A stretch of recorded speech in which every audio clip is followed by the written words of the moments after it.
Hey guys, in this video we're going to take a look at how you can fix disabled or gray out zoom controller in back tap on the iPhone 15 series. Now at the moment you can see it is disabled and I cannot select zoom controller. So to fix this issue, let's go back to your home screen first. So on the home screen, swipe up to go back to the home screen, then tap on settings.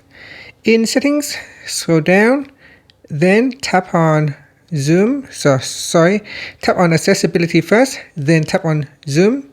In here, tap on zoom, tap on the toggle button to switch it on. Now I'm going to zoom out with double tap using 3 fingers. And once you have zoom out, go back to your accessibility menu.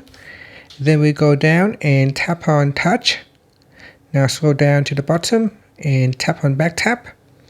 Next, you can choose double tap or triple tap, and I'm going to select triple tap, and you can see that in here this time zoom controller is active, so I can now select zoom controller.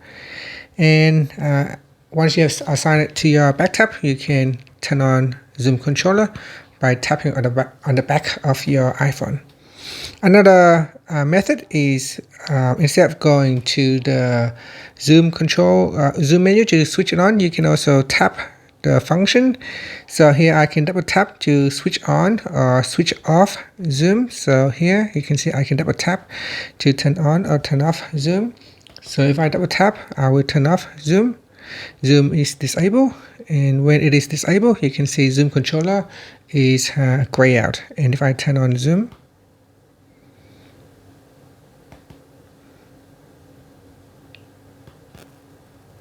when zoom is enabled, you can see shortly zoom controller will become enabled or active. So just give it a moment or two, and there it is. So that is another method how you can activate the zoom controller by using the double tap to turn on or turn off the zoom feature. And that's it. Thank you for watching this video. Please like and subscribe to my channel for more videos.